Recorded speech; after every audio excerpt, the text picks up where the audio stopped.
SER Podcast. Estás escuchando el Abierto de Hoy por Hoy. Cada día analizamos las noticias más relevantes de la actualidad, las claves políticas, económicas y sociales, con las voces de los protagonistas y los distintos puntos de vista de nuestros tertulianos.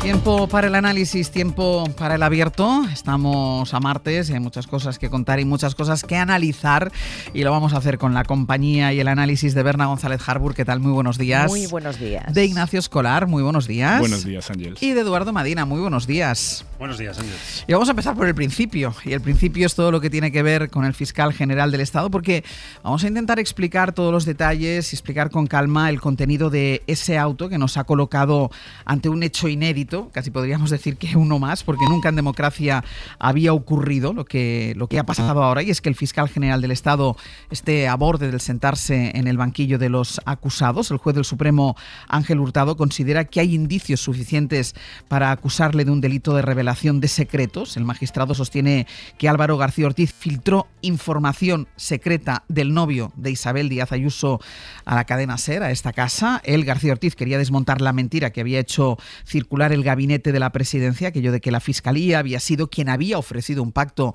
a la pareja de Ayuso, cuando en realidad fue al revés, fue él quien pidió el pacto, fue su abogado quien lo hizo, y para lograr ese desmentido dice el juez que García Ortiz filtró los correos con información secreta. Pero es que además hay un punto especialmente importante, porque dice el juez que el fiscal filtró estos correos por orden directa de presidencia del gobierno, por orden directa de Moncloa. Así que vamos a ir por partes. Pedro Jiménez, buenos días. ¿Qué tal, Ángels? Buenos días. Hemos ido analizando los indicios y los razonamientos que hace el juez en su auto, pero vamos a fijarnos especialmente en este por lo que implica, ¿no? Dice el juez que fue presidencia del gobierno quien le ordenó cometer ese delito, esa ilegalidad, esa revelación de secretos, pero ¿en qué se basa el juez Hurtado para llegar a esta conclusión? ¿Qué pruebas aporta? Pues la verdad es que no se basa en ninguna prueba, Ángels, y no es la primera vez que lo hace. Recordad que ya puso por escrito en un auto que el famoso correo electrónico con la confesión de Alberto González Amador viajó desde Fiscalía General del Estado hasta Moncloa para que se usara políticamente. La prueba para esa afirmación no existía y ahora tampoco la hay. Es más, el propio juez, el propio Ángel Hurtado, descartó la vía Moncloa. Juan Lobato, recordemos, consignó en una notaría unos mensajes que le mandó la entonces asesora de Moncloa, Pilar Sánchez Acera, con la confesión del novio de Ayuso de que había cometido 2 delitos fiscales. El juez le llamó a declarar para que explicara esas comunicaciones que ambos mantuvieron más de 8 horas después de que la SER adelantara el contenido del documento, es decir, un documento que ya era público.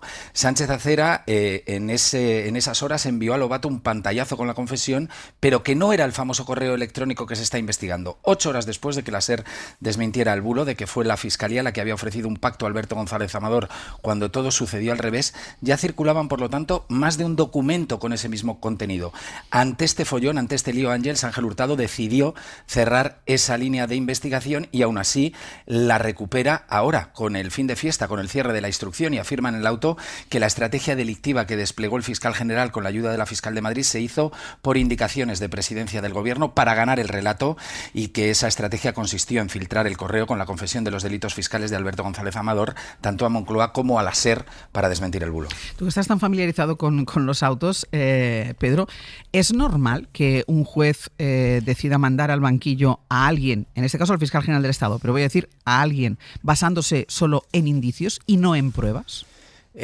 Ángels, puede ocurrir en algunos casos, pero es verdad que es la excepción a la regla. Es decir, en esta causa, en la causa de Álvaro García Ortiz por la supuesta filtración de estos datos fiscales del novio de Ayuso, no hay ninguna prueba directa que vincule la filtración de los datos supuestamente confidenciales con Álvaro García Ortiz, mucho menos con la fiscal provincial de Madrid, a la que también envía al banquillo. No hay ninguna prueba directa. En derecho penal cabe lo que llaman abogados, jueces y fiscales pruebas periféricas para conseguir que un investigado se siente en el banquillo, cabe, pero es necesario que esas pruebas periféricas tengan cierta consistencia, y en este caso no lo hay, porque la única prueba periférica que el juez usa con cierta consistencia es la del borrado del teléfono móvil, de la cuenta de correo electrónico de Álvaro García Ortiz, para señalarle como el filtrador.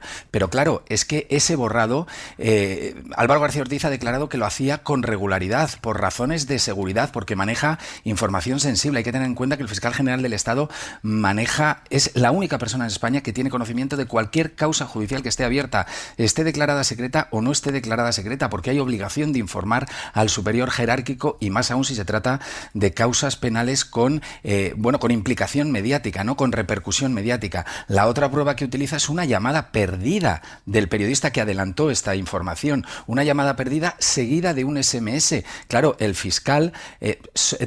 juez lo único que dice es que hay una llamada perdida, una llamada del periodista que adelanta el correo electrónico con la confesión de Alberto González Amador al fiscal general, seguida de un SMS. Claro, lo que no explica el juez es que esa llamada nunca se respondió y que el SMS es el que recibimos todos cuando no contestamos a una llamada y nos dicen: ha recibido una llamada del número tal. Claro, entonces, estas pruebas tienen la suficiente entidad como para sentar en el banquillo, y hay que decirlo, no a una persona cualquiera, sino al fiscal general del Estado. Cuesta verlo. Ahora hay que esperar la vía de recursos, habrá recurso de reforma, habrá recurso de apelación. Claro, eso quería preguntarte, porque ¿cuáles son? Primero, hay la parte de si dimite o no dimite el fiscal, que él ya ha dicho que no va a dimitir, y cuáles son las herramientas que el fiscal tiene en su mano o su defensa tiene en su mano. Pues ahora mismo Ángel Hurtado ha dado 10 días de plazo a las partes para que acusaciones y defensas presenten sus escritos. A partir de ese momento es cuando el juez tiene que dictar el auto de apertura de juicio oral. Con esos escritos dictará el auto de apertura de juicio oral y mandará al banquillo, previsiblemente, tanto al fiscal general como a la fiscal provincial de Madrid. En ese momento caben los recursos: un recurso de reforma ante el propio juez, que previsiblemente, y dado el historial de esta instrucción, va a desestimar, y a partir de ahí lo que le queda al fiscal general del Estado es el recurso de apelación ante la Sala de Apelaciones del Tribunal Supremo, que es verdad que ha ido cambiando un poco a lo largo de estos últimos 8 meses, es decir, en la recta final sí que ha admitido algunas de las peticiones de defensa, tanto del fiscal general como la fiscal provincial. Recordemos, en el caso de llamar a declarar al propio Alberto González Amador, cosa que había descartado el juez porque decía que era perjudicial para García Ortiz. La citación de los agentes de la UCO para que se ratificaran en esos informes periciales en los que dijeron que, en los que apuntaban directamente a la preeminente participación del fiscal general del Estado en la filtración de esos datos fiscales. O, por ejemplo, la declaración también de los periodistas del país que aportaron WhatsApp que demostraban que efectivamente tuvieron conocimiento del contenido del pacto mucho antes de que lo tuviera el fiscal general, como ocurrió con el caso de nuestro compañero Miguel Ángel Campos y otros periodistas que también ya habían declarado, o la del propio abogado de González Amador, de Carlos Neira. Es decir, esto es una señal de que puede haber una mejor recepción por parte de la Sala de Apelaciones al recurso de Álvaro García Ortiz. No lo sabemos, pero todo se va a jugar a esa carta, Ángels. ¿Y de qué plazos estamos hablando, Pedro? Pues el plazo son 10 días y lo previsible es que los recursos se resuelvan a finales por lo menos el recurso de reforma, desde luego en el mes de junio, ¿no? Y yo creo que la idea, los plazos que baraja el Tribunal Supremo, es dejar resuelta esta causa antes de irse de vacaciones en agosto. Pues Pedro, seguimos hablando. Un abrazo. Venga, hasta ahora lo apuntaba ahora Pedro y hablaba del testimonio. Recordemos que declararon como testigos algunos periodistas, entre ellos el compañero de esta casa, Miguel Ángel Campos. Afecta a esta casa y el juez concluye que el fiscal filtró el correo con información secreta a la SER. O sea, de ahí es el origen de todo. Campos fue a declarar. Campos explicó cómo había sido y además la mañana siguiente de hacerlo estuvo aquí con nosotros explicándonos toda la declaración que había hecho ante el juez. Le explicó cuál había sido la cronología, cómo habían sido esas horas hasta que la SER desmiente esa información que publicaba El Mundo, que era una mentira, y era una mentira que salía directamente del jefe de gabinete de Isabel Díaz Ayuso. Miguel Ángel Campos, buenos días. Hola, buenos días, Ángel. Tú declararon también, lo decía ahora Pedro, declararon también otros compañeros de otros medios. Tenías la información antes de que la tuviera García Ortiz, incluso esa llamada a la que se refiere el juez que tú hiciste, que no tuvo respuesta y que evidentemente saltó el contestador porque salta siempre y son los segundos que queda registrada la llamada, pero tú después comprobamos cómo el juez no te creyó o no tuvo en cuenta tu declaración.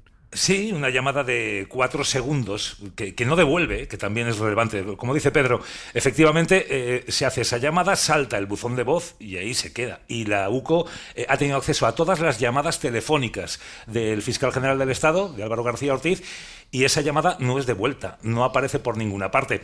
También, tiene otro tipo de argumentos bastante creativos el juez Hurtado. Dice, prácticamente literal, en su escrito, Campos cita fuentes jurídicas para la información. Esas fuentes jurídicas solo pueden ser el fiscal general del Estado o el abogado del novio de Ayuso. Como al abogado del novio de Ayuso no le interesa filtrar esa información, el filtrador solo puede ser el fiscal general del Estado. Vamos a ver, fuentes jurídicas, hay una panoplia de fuentes ahí dentro que es realmente impresionante. Y además, la cadena de custodia del correo se rompió desde el mismo momento en el que la envió el 2 de febrero Carlos Neira a un correo genérico de la sección de delitos económicos de la Fiscalía de Madrid, donde tenían acceso decenas de fiscales, funcionarios. Después también envió ese correo a la Abogacía del Estado. Había gente de la Agencia Tributaria que lo tenía. Atribuir que la fuente jurídica solo puede ser el fiscal general del Estado, en fin, pues es bastante creativo, como te decía. El juez Hurtado construye una hipótesis, lo ha hecho desde el principio, desde el pasado mes de octubre, y rechaza o desprecia todo aquello que no se adecúa a ese relato preestablecido inicialmente por el magistrado. Lo ha hecho a lo largo de todo el procedimiento. Y bueno, aquí solo tenemos como patrimonio nuestra palabra y la credibilidad que la hemos ido demostrando a lo largo de muchos años. Yo reto al juez Hurtado a que si efectivamente él cree que he mentido, a que haga lo que debe hacer, lo que tiene la obligación de hacer. Si él dice que he mentido, he cometido un delito. Si he cometido un delito, tiene la obligación de deducir testimonio y trasladar esa investigación a los juzgados de Plaza Castilla para que abran un procedimiento penal por estos hechos. ¿Por qué no lo hace? Claro, es que este es el tema. Hace ya 5 meses que declaré. Si no te cree a ti y a otros periodistas que también han pasado por ahí, y a los que tampoco, hasta 6 periodistas creo que han pasado por ahí, que tampoco cree ese testimonio, declarasteis todos como testigos, no ha habido, vosotros no habéis recibido ninguna notificación, tú ya me estás diciendo que nadie ha recibido ninguna notificación por falso testimonio. Ninguna, que lo haga, yo le reto, que lo haga, que impulse ese procedimiento en Plaza Castilla. ¿Qué pasa? ¿Por qué no lo hace? Porque hace ya 5 meses que declaré. Ayer se cumplían esos 5 meses. ¿Por qué no lo hace? Porque con la ausencia absoluta de pruebas que existe en la causa para demostrar que yo he mentido, cualquier juez mínimamente normal archivaría a los 2 días ese procedimiento. Si lo archiva, quiere decir que no he mentido. Si no he mentido, he dicho verdad. Y si he dicho verdad, la causa se cae. Campos, muchísimas gracias. A ti, buenos días. Vamos a hacer una pausa, A la vuelta, primero haremos un poco el análisis del auto y de todo esto que nos estaban comentando nuestros 2 compañeros de tribunales, uno de ellos, Miguel Ángel Campos, que fue quien declaró junto con otros periodistas, pero fue esta casa la primera que sacó la información desmintiendo el bulo que había publicado el diario El Mundo, porque salía además de la presidencia de la Comunidad de Madrid. A la vuelta hacemos el análisis del auto y después iremos ya a las consecuencias, porque es evidente que estamos ante una situación inédita, nunca había estado al borde de sentarse en el banquillo un fiscal general del Estado. En democracia en este país esto no había pasado. Claro, ¿qué tiene que hacer ahora el fiscal general del Estado? El gobierno le sigue defendiendo, la oposición evidentemente le pide que dimita, no solo él, sino también el presidente del gobierno, porque es a quien señala también directamente el juez Hurtado cuando habla de que fue presidencia quien le conminó a que filtrara ese documento, a que filtrara ese correo, a pesar de que, como nos explicaban nuestros compañeros, no hay ninguna prueba en el auto que lo avale.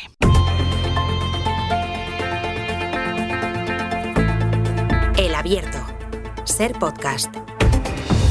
En el Abierto, Berna González Harbour, Ignacio Escolar y Eduardo Madina. Vamos con el análisis de ese auto del juez Hurtado que procesa al fiscal general del Estado. Nuestros 2 compañeros de tribunales nos han estado detallando el contenido, un contenido que se basa se basa únicamente en indicios o en una tesis que ya tenía desde el inicio de todo el procedimiento el propio juez, por lo cual ha ido desestimando todas aquellas pruebas, aquellas declaraciones que eran contrarias a esa tesis que defendía el juez Hurtado desde el principio, y lo acabamos de escuchar ahora con la intervención de nuestro compañero Miguel Ángel Campos. Yo recuerdo que a la mañana siguiente de su declaración vino aquí a contarnos exactamente lo que le había contado al juez, y después supimos que el juez no le había creído, a pesar de que no ha abierto ninguna diligencia contra él por falso testimonio, ni contra él ni contra ninguno de los otros periodistas que habían llegado a declarar con la misma tesis.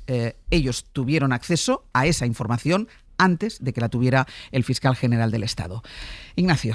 A mí este asunto me parece gravísimo, porque si esto le ocurre al fiscal general del Estado, ¿qué le puede pasar a un ciudadano medio?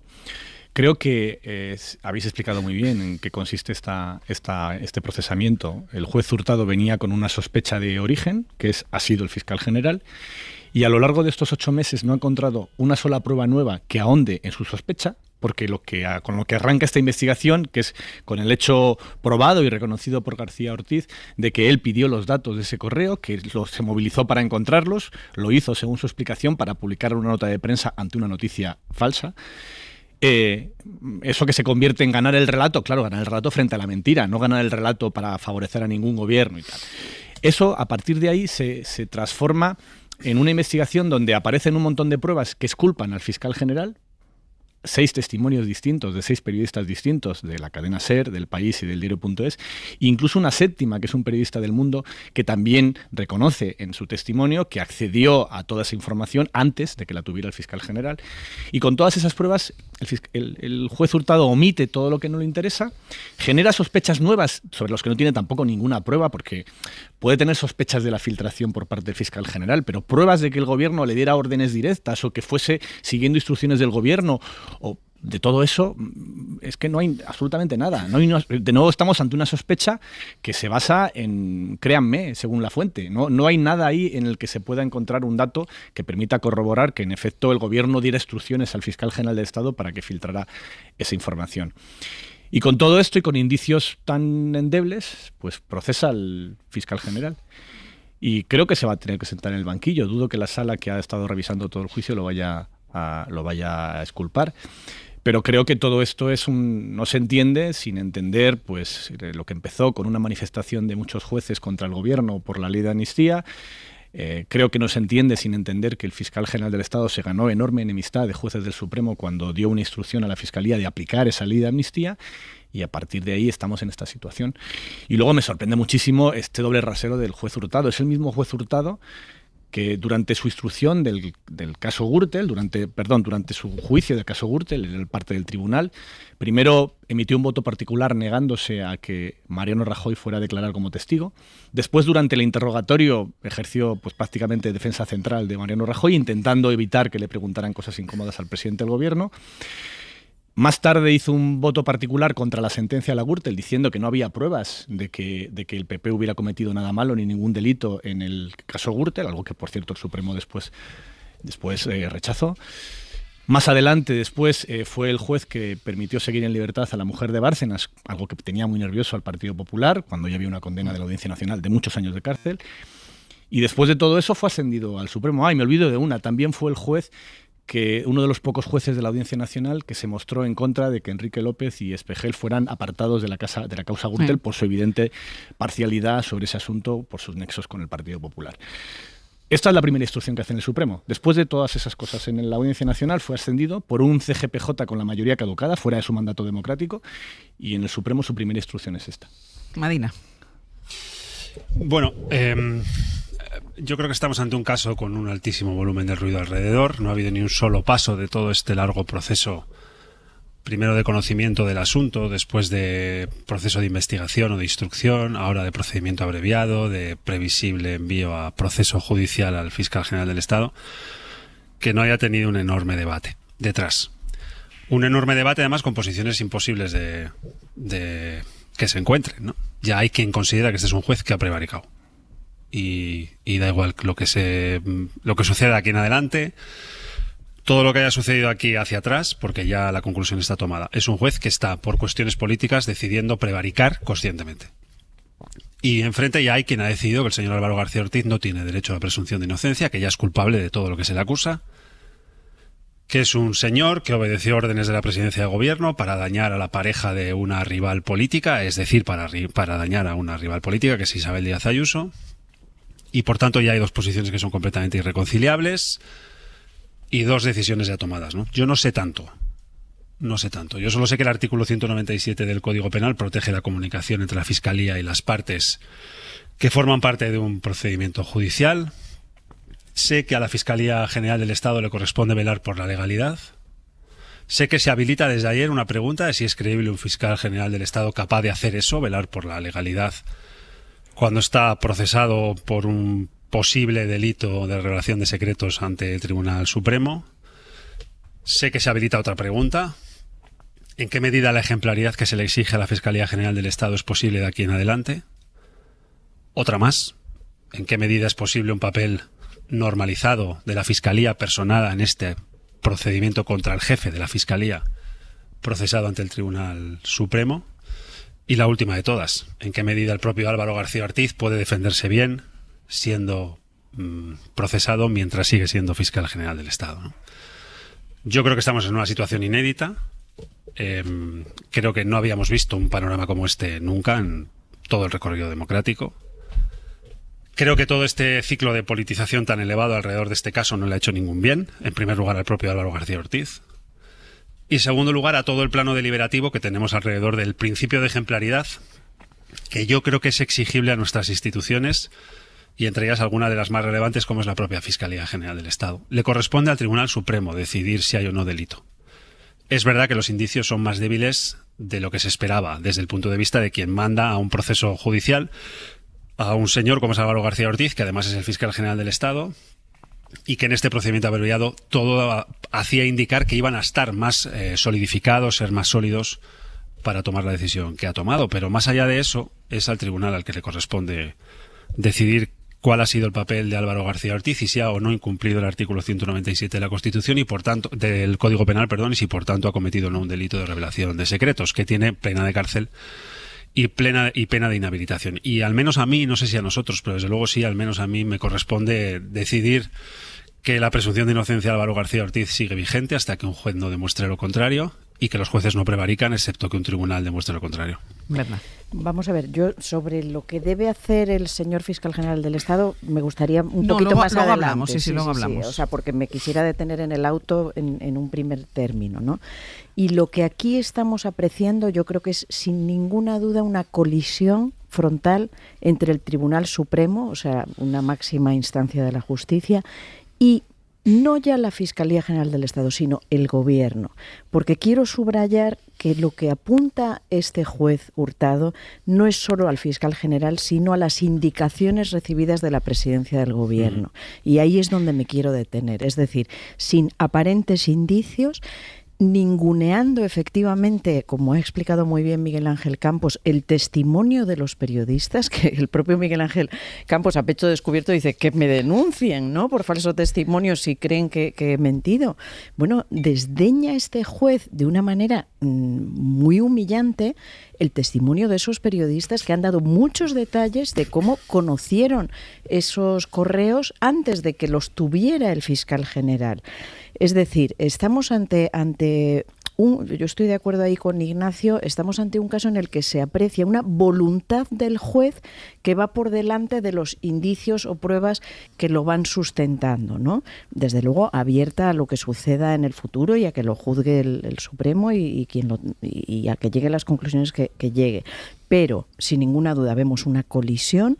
Vemos que apunta al Gobierno y eso nos introduce en un escenario muy diferente y que, ojo, lo que estamos olvidando y que no debemos olvidar, y creo que debe estar siempre en primer término, es que aquí un señor novio de la presidenta de la Comunidad de Madrid cometió y reconoció y se ofreció a negociar con la Fiscalía para admitir dos delitos importantes, delito fiscal y falsedad documental, y resulta que ¡bum!, todo se ha desviado hacia el fiscal general del Estado. Que se investigue, pero yo creo que ante todo estamos ante una colisión de la justicia y del Gobierno. Voy a hacer una pausa. A la vuelta vamos a seguir con el caso, porque además está el otro elemento, es que qué tiene que hacer ahora el fiscal general del Estado y todo el movimiento político que hay en torno a la defensa cerrada, que se hace desde el Gobierno, desde las dos partes del Gobierno, desde el Partido Socialista y desde los socios de Gobierno, y después, evidentemente, la petición, la exigencia por parte de la oposición, por parte del Partido Popular, no solo del propio fiscal general del Estado, sino de quien apunta ese auto, apunta a Moncloa, apunta a la presidencia del Gobierno.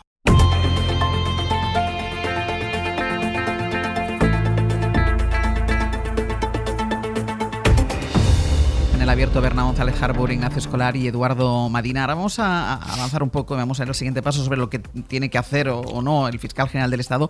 Pero primero, una muestra de algo que ya ha citado antes Ignacio Escolar cuando repasaba un poco el currículum del juez Hurtado. Y todos recordábamos, y ayer todo el mundo recordó su actuación en el juicio, en el día que le tocó testificar a Mariano Rajoy en el juicio de la Gürtel, y las dificultades que tuvieron los abogados para formularle las preguntas a Mariano Rajoy, porque la mayoría de ellas consideró el juez Hurtado que no eran preguntas pertinentes. El señor Bárcenas manifiesta que quien recibía los sobresueldos eran el presidente, el secretario general y los vicesecretarios. La pregunta no es pertinente. Sobres de otra naturaleza. Venga, vamos a otra pregunta, por favor. Así que vamos a centrarnos en lo que nos ha traído aquí. Me dirijo a él como me estoy dirigiendo a usted. Y por favor, vamos a las preguntas. Es una apreciación valorativa y por lo tanto no es una pregunta sobre un hecho, así que a otra pregunta. No procede la pregunta, a otra pregunta, venga. Que son preguntas que no nos conducen a nada. Te haga la pregunta, si yo considero que es pertinente, y si no le diré que es impertinente. No sé, pero yo lamento... Y no, repito que no quiero entrar en debates con los abogados, vamos a regirnos por las reglas estrictas del proceso. Por lo tanto, la pregunta me parece que no es pertinente. Eso no es pertinente. Si es que pudiera usted darnos alguna luz, ¿por qué aparecería su nombre dentro de estos papeles? Pues la pregunta no es pertinente. La pregunta creo que no es pertinente. Ya nos ha dicho él al principio que no. Bien, vamos a ver, le he dicho que no es pertinente, así que vamos a pasar. Podríamos estar así mucho rato, y es un audio, Ignacio, que no es que saquemos, y vosotros ayer también hablabais de este audio en el diario, no ahora por este caso, sino en su momento ya hablamos, ya llamó la atención esta actuación del juez Hurtado ante la declaración de Mariano Rajoy. Es así, es que yo recuerdo muy bien esa declaración de Mariano Rajoy, cómo fue y el papel que tuvo, pero también recuerdo, porque hay documentación al respecto, los 2 votos particulares que hizo el juez Hurtado en todo este caso. El primer voto particular lo presenta cuando citan a declarar como testigo a M. Rajoy en la Gürtel. Y entonces ahí él argumenta que no hace falta que venga Rajoy a declarar, entonces él es el presidente del gobierno, porque ya está bastante probada la caja B, ya hay bastantes evidencias y no hace falta que venga porque hay un montón de gente que ya ha corroborado que esa caja B existía. Bien. Luego después llega el juicio de la Gürtel y él hace otro voto particular contra el resto del tribunal, que eran otros 2 jueces, era un tribunal de 3 jueces. Y ahí argumenta que justo lo contrario, que no está aprobado, ni que la caja B es algo colateral, que no tiene nada que ver con ese tema de la Gürtel y que no hay ningún argumento para condenar al Partido Popular a título lucrativo en el caso Gürtel. Es más, el juez considera que todo eso son saltos al vacío, es decir, que todas las pruebas que había del papel del PP en la Gürtel, que en fin, tampoco estamos descubriendo ningún gran caso de corrupción, que estuvimos años contando esa relación entre el PP y la Gürtel, que es que la sala de prensa de Génova y todo el edificio se pagó con el dinero en B que venía de esa misma caja B y que en parte nutría los contactos y los empresarios relacionados con la Gürtel. Bueno, pues aquí la prueba, aquí la evidencia es que en todos los casos en su carrera judicial, iba a decir, aunque podría ser política, en la que el juez Hurtado ha tenido que decidir sobre el Partido Popular, siempre se ha puesto del lado del Partido Popular, de una manera bastante llamativa. Siempre, absolutamente siempre que se ha encontrado en una situación en la que el Partido Popular tenía un problema en el juzgado, él estaba del lado del Partido Popular. Luego son los vocales propuestos por el Partido Popular quien le ascienden al Supremo, porque no nos olvidemos que al Supremo no se llega por oposición, se llega por el nombramiento de un Consejo General del Poder Judicial con unos vocales que a su vez son nombrados por el Parlamento, por los partidos políticos. Él es ascendido en uno de los últimos nombramientos del anterior Consejo General del Poder Judicial, cuando ya había terminado el mandato de ese Consejo General del Poder Judicial, con un CGPJ caducado, es ascendido al Supremo. ¿Por qué llega ahí? ¿Cuáles son sus méritos? Pues no era uno de los jueces de entre los candidatos posibles con más méritos objetivos para llegar al Supremo. Sus méritos eran esta trayectoria. Claro que yo no voy a acusar a un juez de prevaricación, pero desde luego quiero recordar cuáles son los antecedentes de este juez, qué ha hecho a lo largo de su carrera y cómo llegó al Supremo. Y luego, volviendo al propio auto de ayer, es que al final una investigación judicial consiste en intentar aclarar los hechos, no llegar con una premisa, despreciar todas las pruebas que te llevan la contraria, argumentar que ha habido allí 6 periodistas que han mentido para favorecer al fiscal general, no deducir testimonio contra ninguno de ellos, ignorar todo lo que han dicho y seguir adelante con la sospecha inicial que tenías, que no ha avanzado nada en estos 8 meses de investigación, porque en estos 8 meses no ha encontrado ni una sola prueba más que demuestre lo que ya se sabía desde el principio, que sí, el fiscal general del Estado pidió los papeles a las tantas de la noche ese día tras la publicación falsa del Mundo. Es todo lo que hay, pero es lo que había el primer día. Y se sabía por qué había sido para hacer una nota de prensa que se publicó al día siguiente. Hay algo más, aparte de todo esto, y es que recordemos que Miguel Ángel Rodríguez y algunos medios en la órbita de la derecha han anunciado este procesamiento. Sí. Es decir, han sido portavoces del Tribunal Supremo sin cobrar por ello. Quiero decir que este señor trabaja para la presidenta de la Comunidad de Madrid, no para el Tribunal Supremo, pero ha sido portavoz en Twitter, en X y en algunos medios de su órbita. Se ha anunciado de antemano ese procesamiento. Esto me parece un indicio muy, muy feo de esa colisión de la que estábamos hablando, ¿no? Pero yendo a la situación personal Déjame, ahora voy contigo con la situación personal, porque primero quiero introducir lo que pide o la defensa que está haciendo cerrada el gobierno sobre lo que tiene que hacer ahora Álvaro García Ortiz y lo que pide la oposición. Lo ponemos sobre la mesa y vamos a ello, sobre si es sostenible o no que un fiscal general del Estado esté a punto de sentarse en el banquillo de los acusados y siga en el puesto encabezando la Fiscalía. Guillermo Lerma, buenos días. Hola de nuevo, Ángeles. Decíamos, y nos lo contaba antes Pedro Jiménez, que la idea inicial del fiscal general del Estado es no dimitir, y si él se mantiene en esta tesitura es sobre todo en buena parte porque cuenta con el apoyo del gobierno, que no le puede destituir, eso hay que decirlo, pero sí podría pedirle o conminarle a que se marchara. Eso tampoco lo va a hacer porque le ha ofrecido todo su apoyo. Guille, ¿con qué argumentos? Pues sobre todo con el argumento de que creen que, lejos de haber cometido un delito, Álvaro García Ortiz está pagando las consecuencias de perseguirlo. Eso es lo que defienden en la Moncloa, que todo este procedimiento es fruto de una maniobra de Alberto González Amador para intentar escabullirse de las causas que tiene pendientes por delito fiscal y corrupción en los negocios. Así que la idea que se ha instalado en el Ejecutivo es la de que para defender a la institución hoy hay que defender también la continuidad del fiscal, y por eso para el ministro de Justicia el procesamiento es compatible con que García Ortiz siga ostentando su responsabilidad. Perfectamente sostenible en un Estado de Derecho, con presunción de inocencia, con un auto que es el que conocemos hoy, que no es firme, que cabe al menos reforma y apelación. Desde luego el Gobierno, entre los fiscales y los defraudadores confesos, está con los fiscales que persiguen el delito.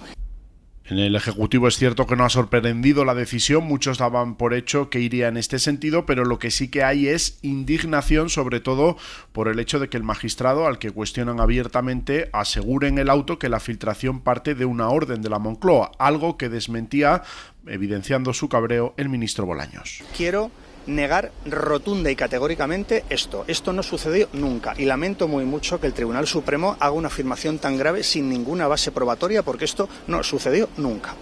Una indignación compartida por el ministro Óscar Puente, que es de nuevo quien más lejos ha ido en redes sociales, acusando al magistrado del Supremo por hacer, dice, la oposición real al gobierno. Defensa cerrada del gobierno. Luego están PP y Vox, que piden, insisto, la dimisión del fiscal y también, evidentemente, la del presidente del gobierno.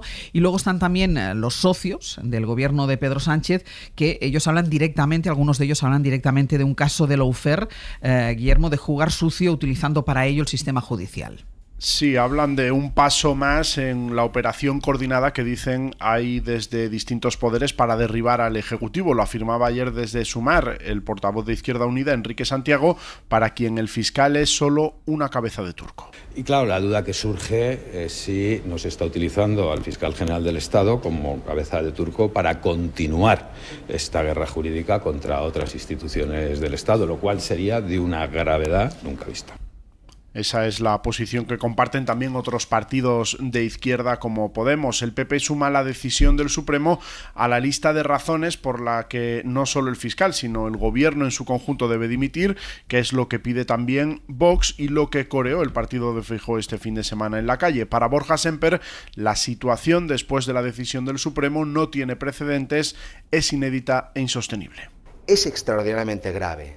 Es de tal gravedad que no puede ser que el encargado de perseguir los delitos penales esté sometido a un procedimiento por una investigación en la comisión de un delito penal. Si tuviéramos un gobierno digno y si este gobierno estuviera a la altura democrática de lo que el momento requiere, hoy mismo, ya a estas horas, estaría pidiéndole al fiscal general del Estado que se echara a un lado. Los populares han pedido ya la comparecencia del presidente del gobierno ante el Pleno del Congreso y están apelando a los socios parlamentarios para que la apoyen. Guille, gracias. Hasta luego. Berna, el siguiente paso. ¿Tiene que dimitir el fiscal general del Estado? Bueno, yo creo que si se confirma el procesamiento, como estamos hablando, si pasa esos 3 jueces que confirman lo que ha apuntado Hurtado, sí.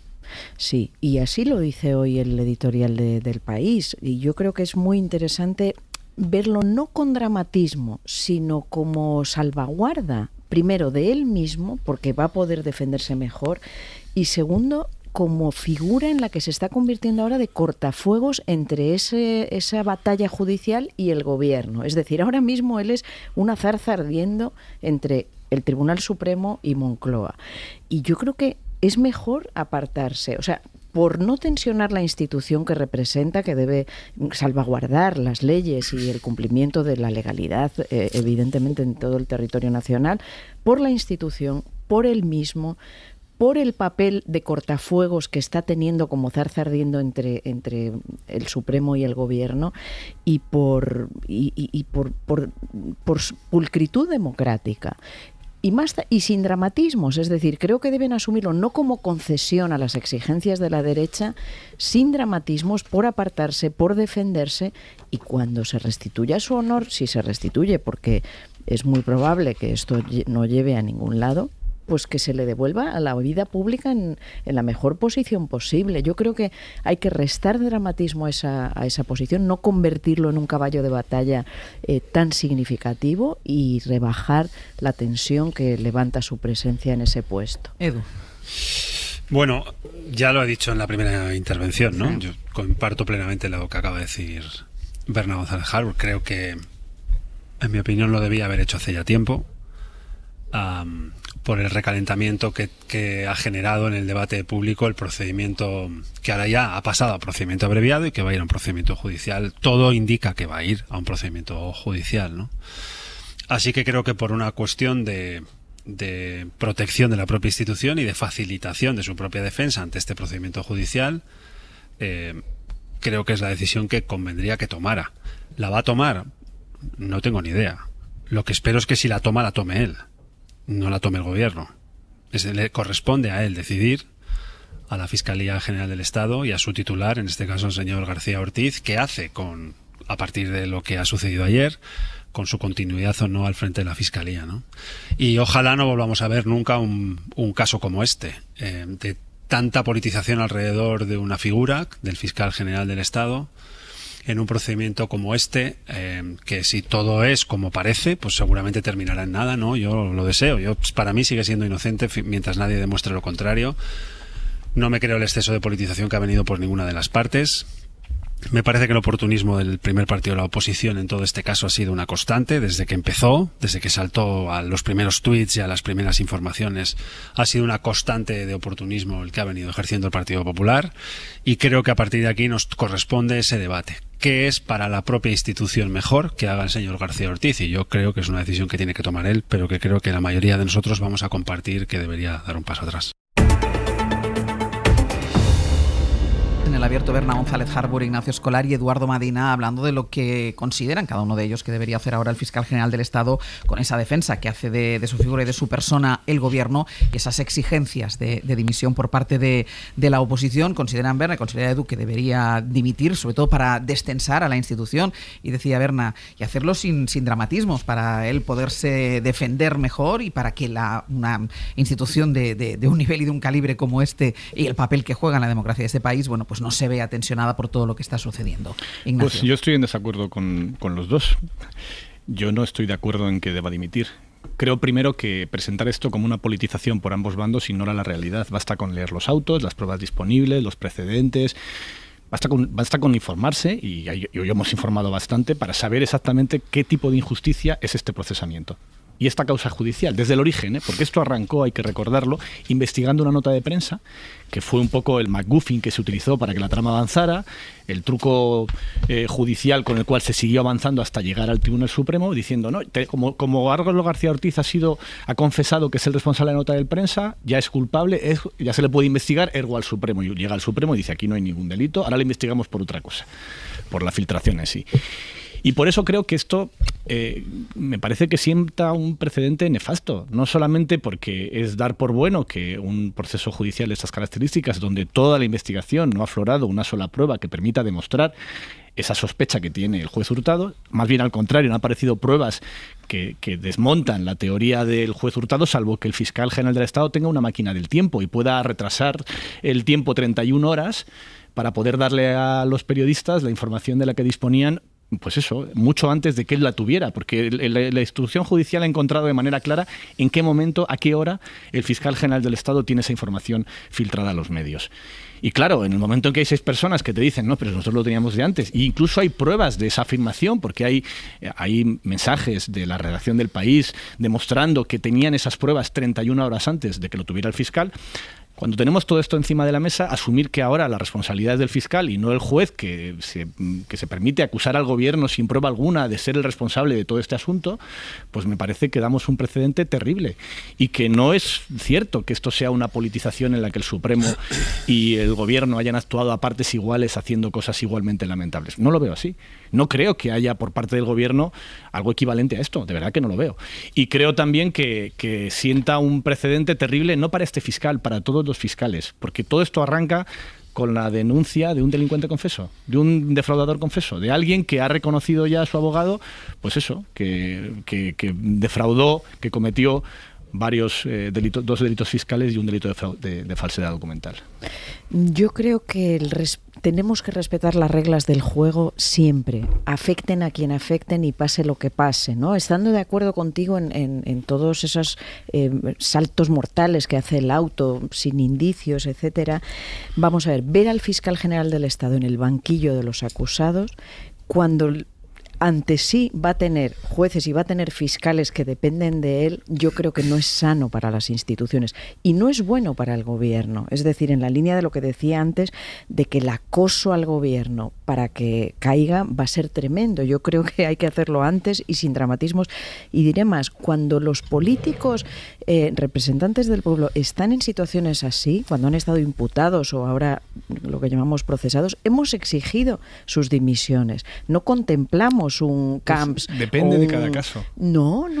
De hecho, algunos partidos como el PSOE han ido asumiendo códigos éticos que implicaban dimisiones cuando eran procesados, como pasó con Camps o como ha pasado con tantos políticos afectados por la Gürtel, incluso igual han salido exonerados, como el citado Camps, aunque todos hemos visto cómo le cortaban los trajes a medida, pero yo defiendo unos códigos éticos y si hay un procesamiento, o sea, si este señor acaba en el banquillo, apártese si es fiscal general del Estado y ya volverá.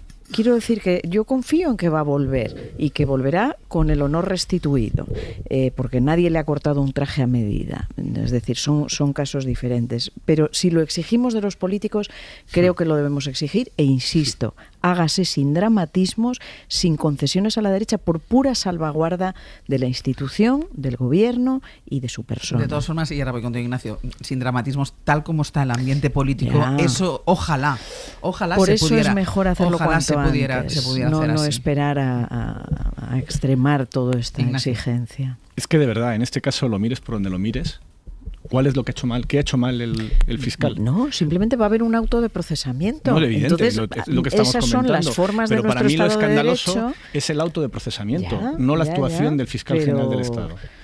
Y me parece... Pero no vale cumplir cuando no nos gusta el auto de procesamiento. No. Lo que quiero decir es que, en fin, ha habido muchos precedentes, como dices, de políticos imputados que luego acaban exonerados y que en medio han tenido que perder, por ejemplo, su escaño. Pero no pienso en Camps, pienso, por ejemplo, en Victoria Rosell, que fue un caso evidente de prevaricación de un juez que puso en marcha una persecución contra una política, la apartó de su escaño por la presión que provocó eso, y luego se demostró que era el juez quien estaba fabricando pruebas.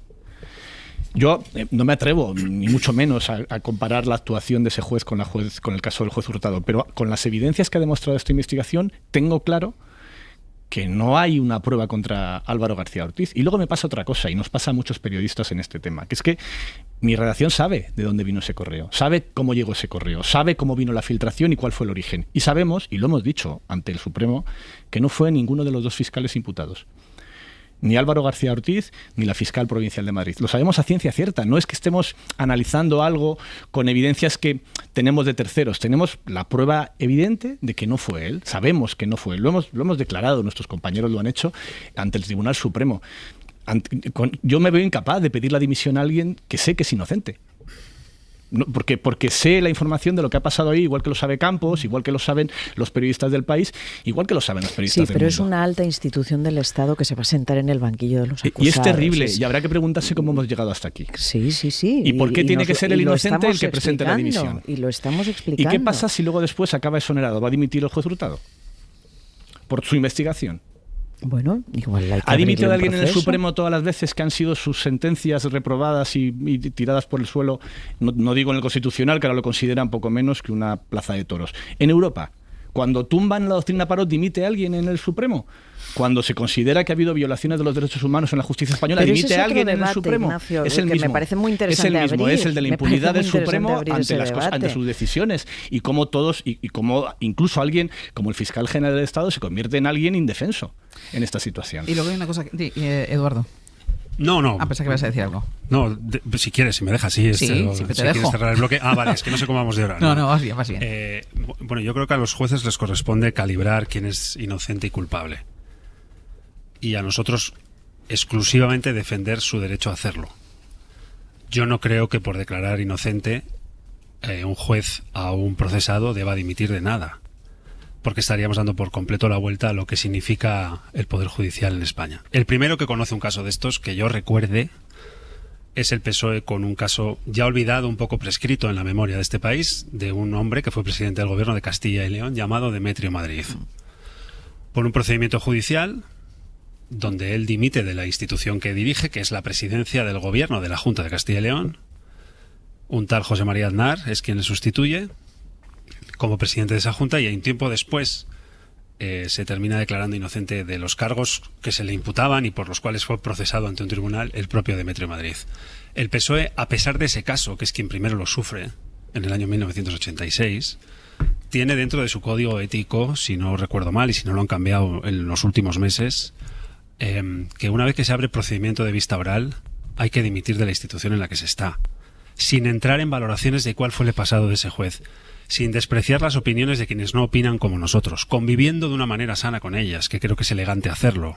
Convivir bien con quien opina distinto a nosotras y a nosotros creo que es una señal de concepción democrática y de comprensión democrática. Y tercero, defendiendo la separación de poderes. Y cuarto, el derecho de un juez a decidir si una persona es inocente o es culpable. Y quinto, finalmente, la presunción de inocencia de toda persona procesada hasta que un juez no diga lo contrario. Y creo que no haríamos ningún favor a nadie saliéndonos de ese esquema ni de ese juego de normas. A mí me parece que sigue siendo aplicable, tanto ayer como hoy, como en los próximos días. Y hay una cosa, Edu, que tú ponías ahora el ejemplo de Demetrio, pero Demetrio, sí. Yo creo que este país tiene un problema, porque es verdad que la exigencia ante un caso, ante la imputación, ante la apertura de juicio oral, debe ser altísima, pero este país no tiene bien engrasado el mecanismo de qué pasa si después esta persona es inocente. Claro, pero yo pedí la dimisión de Camps. Sí. A la primera que vi las primeras informaciones, porque yo, militante y en aquel momento activo en política en la dirección del Grupo Parlamentario Socialista, ya consideré que ahí había indicios más que de sobra para que ese señor se fuera y iba a ser declarado culpable. Como ahora hay otros que consideran lo contrario, y a lo mejor yo me equivoqué y a lo mejor otros se equivocan hoy, pero es que lo bueno de esto es que yo no decido si alguien es culpable o inocente, lo decide un juez. A mí me toca decidir qué ejemplaridad quiero dar en el procedimiento en el cual estoy metido y qué creo que debe ser bueno para la institución. Honestamente, yo creo que Álvaro García Ortiz es inocente. Creo que es inocente hasta que nadie demuestre lo contrario. Creo que la carga de indicios es muy por debajo de donde debería para abrir un procedimiento abreviado que seguramente sentará en el banquillo al fiscal general del Estado. Creo que este juez tiene un pasado, como ha descrito antes Ignacio Escolar, que invita a pensar mal de él y bien del fiscal. Tercero o cuarto ya, creo que a partir de aquí el fiscal general del Estado tiene que dejar la institución para el correcto funcionamiento de la propia fiscalía, que tendrá tarea que hacer, mucho más que la defensa de una persona que está ante un procedimiento judicial delante del Tribunal Supremo por un delito que conlleva de declararse cierto, pena de cárcel y de inhabilitación. Y quinto, por el propio papel de la Fiscalía que se va a personar en el caso, en esa sala, frente a su jefe. Es una anomalía de tal calibre que yo creo que es, como decía un amigo hace tiempo, discutir de lo indiscutible. Discutamos todo lo que queramos de lo indiscutible, pero es indiscutible que no puede seguir estando donde está, a pesar de todo lo anterior, que lo creo plenamente. Ignacio. Yo creo... Ignacio, voy una contigo, cosa Pedro. rápida. Yo creo que el argumento este de alguien tiene que dimitir nada más imputado, creo que habría que revisarlo. He dicho procedimiento de apertura de vista incluso oral. Procedimiento de apertura de vista oral. Se cita siempre el Bueno, ejemplo de revisarlo, Camps y su dimisión. A mí Camps me parece que está bien dimitido, aunque Sí, haya sido absuelto por una eso he razón muy dicho, evidente. sí, Era el sí. presidente del partido que se financiaba con dinero B en todas sus campañas electorales. ¿Él no fue responsable penal? Pues igual que Esperanza Aguirre tampoco se le ha procesado por ello. Pero eso no significa que no tenga una responsabilidad política, que es lo que yo exijo. Las condenas las ponen otras personas. Y en este caso, entiendo primero que el gobierno no es quien ni para opinar si debe o no debe dimitir el fiscal general del Estado, porque no puede forzar su dimisión en el estatuto. Tiene que ser el propio Debe fiscal ser él. general el que decida qué hace y si cree que tiene que seguir ahí o no seguir. Y personalmente creo que su dimisión, aun entendiendo algunos de los argumentos, sería injusta. Y como tal, me veo incapaz de pedir a alguien que se someta a una injusticia. Sí, pero hay que poner una línea. Es decir, y la línea yo creo que no la podemos poner los periodistas. Tenemos otro papel que es informar, como estás haciendo, como estamos haciendo, disgregar los asuntos, distinguir qué es gobierno, qué es fiscalía, qué atañe a cada cual. Pero aquí, por estética y por ética, este fiscal general del Estado, sentado en el banquillo, procesado, no puede sostenerse ahí. Venga, pues hacemos una pausa y ahora sí, voy a cerrar bloque y a la vuelta vamos a hablar del Partido Popular, pero ya con otro asunto.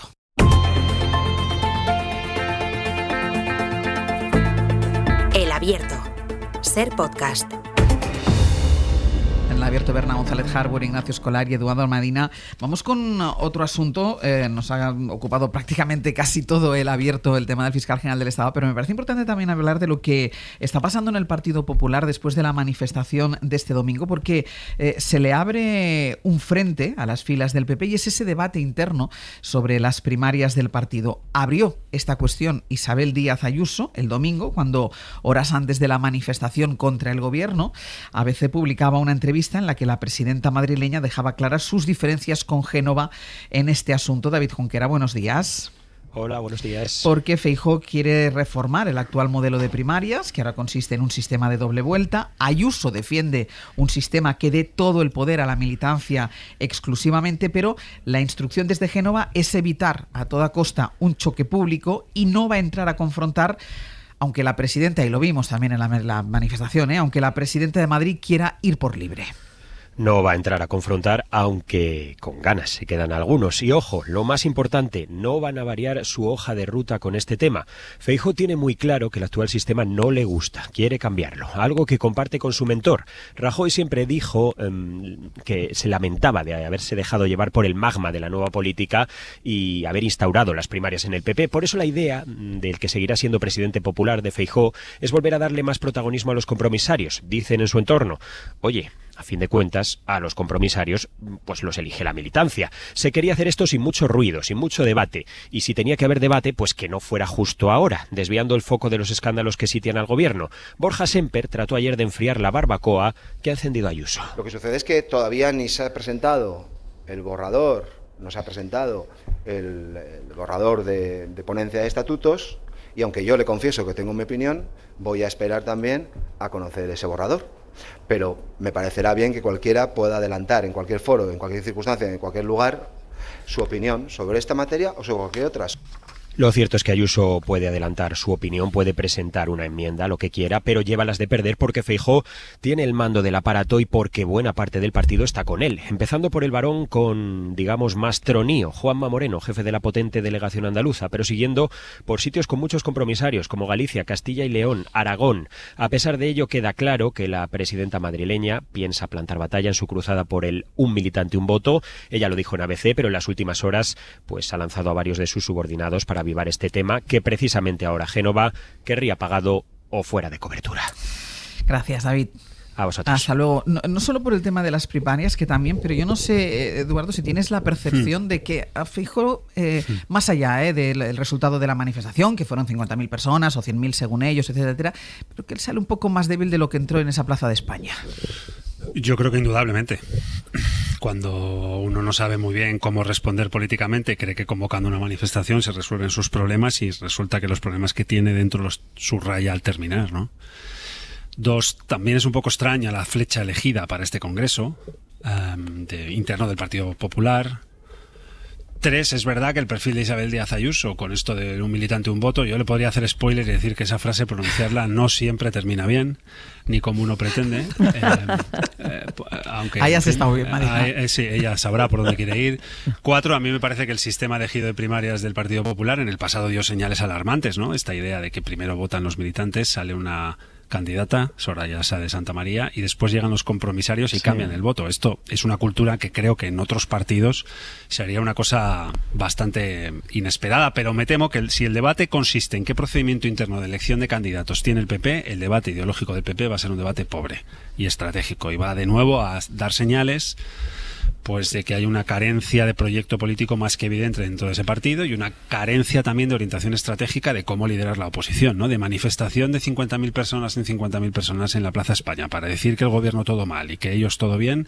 Me parece que así se construye poca alternativa. Así que vamos a ver cómo sale el Partido Popular de este Congreso y cómo salen las distintas almas que cohabitan dentro del mismo, con unos matices u otros, ¿no? Esa distancia ideológica aparente que hay, o al menos no sé si ideológica, pero sí estratégica, entre Juanma Moreno Bonilla en Andalucía e Isabel Díaz Ayuso en Madrid, y qué conclusiones podemos sacar. Pero hasta ahora lo más importante que hemos escuchado al Partido Popular en su debate interno es si primarias sí, primarias no. Así que por ahora parece bastante pobre el debate interno. Creo que fue Borrell el que dijo eso de que las primarias las carga el diablo, ¿no? Sí. Que recordáis que él también estuvo en unas primarias hace miles de años. Bueno, lo que hemos visto el domingo, había debates sobre si pinchazo o no pinchazo por el número de asistentes. Yo creo que no fue lo importante el número, sino que puso en evidencia las almas del PP, y sobre todo cómo Ayuso marca los tiempos, marca el debate y lleva del ronzal a Feijóo auténticamente. Es decir, no solo dio el numerito el viernes en la conferencia de presidentes, convirtiéndose en la protagonista al negar el saludo a Mónica García, al ausentarse de forma maleducada cuando hablaban el Lehendakari y el presidente de la Generalitat. No solo lo marcó el viernes, digo, sino este propio domingo con esa entrevista en ABC en la que ella ya exponía todos los temas un par de horas antes de que tuvieran que ir los militantes del PP a la Plaza de España bajo el liderazgo de Feijóo.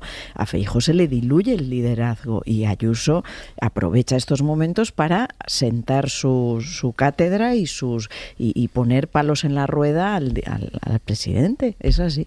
Ignacio. El debate de las primarias es relevante porque lo que busca Ayuso es tener un mecanismo para poder sacar del liderazgo del Partido Popular a Feijóo si se dan las circunstancias adecuadas. En teoría han pactado que le va a dejar hasta las siguientes elecciones, pero está por ver que vaya a ser así. Y es muy relevante porque es evidente que existe una tensión sobre el liderazgo en el Partido Popular, porque buena parte de las encuestas demuestran que Feijóo no chuta entre sus propios votantes, entre los votantes conservadores, y que la líder que tiene más capacidad de aglutinar a la derecha y a la extrema derecha es quien, en mi opinión, es la auténtica líder de la extrema derecha española, que es Isabel Díaz Ayuso, que se comporta exactamente igual que Trump o que Milei. No hay ninguna diferencia en su manera de hacer política y en eventos como los que vimos el otro día en la cumbre de presidentes. Esa manera de funcionar es la de Alvise, la de Milei o la de Trump. No es la de un líder de centro derecha equiparable a lo que dice que es el Partido Popular. Lo que pasa es que Feijóo, ante esta situación, no hace más que intentar cerrar el flanco de la extrema derecha todo el tiempo, moviéndose él todo el tiempo hacia la extrema derecha. Y entonces un día presenta una manifestación con el lema de centro derecha, mafia o democracia, que en fin, muy centrado es, y luego nos venden en el Partido Popular que ha dado un mensaje centrado porque citó a Aznar y porque en su cartel solo ponía democracia. Lo de la mafia lo quitaron, muy bien. Gran detalle por su parte y gran guiño a la moderación por parte de Feijóo. Creo que ahí el problema que tiene, el más gordo que tiene Feijóo, es que no se da cuenta de que la razón por la cual perdió las elecciones en 2023 no fue porque fueran poco contundentes en su que te vote chapote. No fue por eso. Fue porque existe una izquierda y unos votantes y unos ciudadanos en España que ante estos excesos del Partido Popular que tan bien le resultan en Madrid, pues se movilizan y votan y pueden volver a perder si siguen por ese camino. Pero a mí eso me lleva a, Ignacio, una cosa que si es Ayuso que Ayuso está disputando, evidentemente, y va a disputar el liderazgo, tú dices que ella le ha dicho que le va a dar una última oportunidad, que veremos si se la da, si esa bala que serían las próximas elecciones todavía está en la cartuchera de Feijóo, ¿no? Pero ¿Ayuso puede liderar el PP a nivel nacional? ¿Ayuso puede obtener buenos resultados a nivel nacional? Yo creo que en una parte sí, porque se come a Vox. Y en otra parte no, porque hay mucha gente donde este discurso sobre que hablar catalán es hacerte sentir extranjero, pues genera reacción. Claro. Genera un votante que dice, mira, imposible. Y luego aparte que el problema del Partido Popular tendría que preguntarse, cuando dice esto de convocar elecciones, tenía que preguntarse, ¿no? Si la manera de las manifestaciones es simplemente convencer a los diputados que te faltan entre los 350 que están en el Congreso, donde no hay una mayoría de izquierdas, donde existen diputados del PNV que podrían... Pero no les va a convencer ¿Pero nunca. ¿Cómo les va a convencer si les está insultando? Claro. ¿Cómo les va a convencer si está insultando su lengua materna? Y está protagonizando una auténtica regresión ideológica. Es decir, cuando el domingo marca el debate diciendo España no es plurinacional, está dando la espalda a España, al País Vasco, a Cataluña, que forman parte, y a su propio discurso. Es decir, no es que esté habiendo una regresión con respecto a hace un año, sino al recorrido que llevamos en España en la democracia, que ha avanzado precisamente gracias a la convivencia de todas esas culturas. Edu, ¿quieres añadir algo breve? Sí, bueno, no, en fin, no conviene subestimar nunca la capacidad de elegir mal de algunos partidos políticos, en este caso el Partido Popular, ¿no? Pero yo creo que si cuando lleguen las próximas elecciones el Partido Socialista sigue gobernando, en mi opinión, el sucesor de Feijóo se llama Moreno Bonilla, no se llama Isabel Díaz Ayuso. Los análisis de apoyo que tiene dentro de la Comunidad de Madrid, que no conviene confundir Madrid con España, esto al PP le pasa muy a menudo, especialmente a ella, están muy por debajo de los que tiene Madrid. Yo creo que es una líder. Bueno, desde luego en mi tierra, en Euskadi, no conozco a nadie que votaría a Isabel Díaz Ayuso. Dejadme que vaya con dos asuntos de la actualidad internacional. Uno es lo que está pasando en Estados Unidos, ese pulso que está manteniendo Donald Trump con el gobernador del estado de California. Primero, el inicio son esas manifestaciones que está habiendo en Los Ángeles, manifestaciones y disturbios de manifestantes en contra de las deportaciones, en contra de la política migratoria de Donald Trump. De momento hay 74 detenidos en los últimos 4 días. Trump ha enviado en las últimas horas más efectivos de la Guardia Nacional, también de los Marines, y todo ello a pesar de la negativa de las autoridades locales y del Estado. Y es esta discrepancia la que está aprovechando Donald Trump para tratar de desviar el foco hacia Gavin Newsom, que es el gobernador de California, contra el que dirige Bayo todas sus críticas, llegando incluso a sugerir que le detengan. Literalmente, me parecería estupendo, ha dicho el presidente, en respuesta a las declaraciones del gobernador demócrata en las que retaba al zar anti-inmigración de Trump a detenerlo a él en lugar de arrestar a cientos de inmigrantes sin papeles. Si es un tipo duro, ¿por qué no lo hace? Sabe dónde encontrarme. Pero que deje en paz a las niñas de 4 años que solo quieren ir a la escuela. Quita tus manos de encima de esa pobre gente que solo trata de sobrevivir, que paga sus impuestos, que llevan aquí una década. El miedo, el horror. ¿Pero quién demonios es este tipo? Arréstame y acabemos con todo esto de una vez, tipo duro. Trump acusa a este hombre al que escuchábamos, a Gavin Newsom, el gobernador de California, de buscar protagonismo por oponerse a su despliegue militar en Los Ángeles. Y seguramente no le falte parte de razón, Ángels, y es que Newsom, empresario carismático, expresentador de televisión y gobernador del estado más rico y poblado del país, suena como un posible candidato de los demócratas de cara a las presidenciales de 2028. Hay que tenerlo en cuenta. Antes, el próximo año, hay elecciones de mitad de mandato. Trump lo sabe y sabe que los republicanos se juegan el control del Congreso. Y esa es una de las claves que explican que haya escalado su lucha contra la inmigración irregular, mandando a la Guardia Nacional primero y ahora también a los Marines a California, un bastión demócrata donde el presidente trata de erosionar el voto progresista, un voto que ejemplifica bien la alcaldesa de Los Ángeles, Karen Bass. Quien ha criticado que Trump use su ciudad como un experimento para ver si puede imponer su poder presidencial a las autoridades estatales y a las locales. Las protestas de Los Ángeles, por lo pronto esta noche, parecen algo más tranquilas que en días anteriores, pero el clamor contra las redadas anti-inmigración empieza a extenderse a otras ciudades, como Nueva York, donde más de 20 personas han sido detenidas este lunes en una protesta que ha disuelto la policía y en la que hemos escuchado a la concejal demócrata Alexa Avilés reiterar que no tienen miedo de los abusones y que es imposible encarcelar a todos aquellos que se oponen a los deseos de Trump, que según muchos analistas trata de marcar un perfil duro y de retratar a los demócratas como débiles y permisivos con el desorden social, el mismo que le ayuda a crear. Veremos cómo continúa esto, Bayo, gracias. Y el otro foco de información internacional está ahora mismo en Israel, donde los miembros de la conocida como Flotilla de la Libertad están ya en el aeropuerto Ben Gurión, donde próximamente van a abandonar el país por orden del gobierno israelí. Pablo Morán, buenos días. Hola, Hola Ángels, buenos días. Los activistas que iban en ese barco que pretendía llevar ayuda humanitaria a Gaza denuncian las ilegalidades cometidas por el ejército israelí. Dicen que las autoridades les dieron el alto en aguas internacionales, desde donde impidieron su acercamiento a la costa de la Franja de Gaza. Dicen que esa detención es completamente ilegal. Y no son los únicos que lo creen. El Gobierno de España no lo ha denunciado explícitamente así, pero ha convocado al encargado de negocios de la Embajada de Israel en España para trasladarle la queja formal por lo ocurrido. Recordemos que el ejército israelí interceptó el barco en aguas internacionales a 110 millas náuticas de Gaza.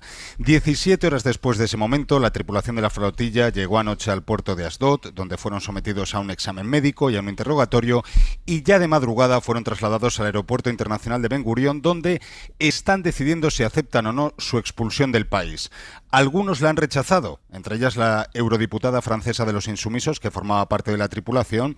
Israel les ha amenazado con llevarles ante un juez para que sea ese magistrado el que autorice la expulsión, y otros, como es el caso del español Sergio Toribio, han aceptado su deportación. También Greta Thunberg, que ya vuela de regreso a casa, según acaba de confirmar el ministro de Exteriores israelí, que ha compartido en redes una foto de la activista sueca sentada en el avión en el que va a salir de Israel. Ella ha sido uno de los principales blancos de las críticas del Ejecutivo hebreo, orientadas sobre todo a ridiculizar a la flotilla. Se refieren a ella, lo habéis escuchado, como el yate de los selfies, y acusan específicamente a Thunberg de querer alimentar su ego más que a los propios gazatíes. Pablo, gracias. A ti, hasta luego.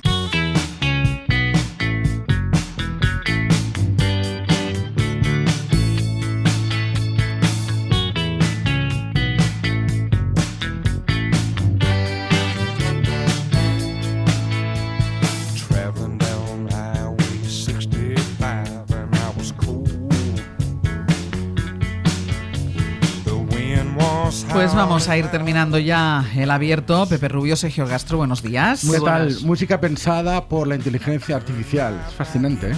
Pero tú no has sabido llegar a eso, alguien te lo ha hecho. No, se lo he propuesto yo a la inteligencia y mira lo que está sonando. ¿Pero qué has pedido? Es bárbaro. ¿Qué has pedido? Viajes.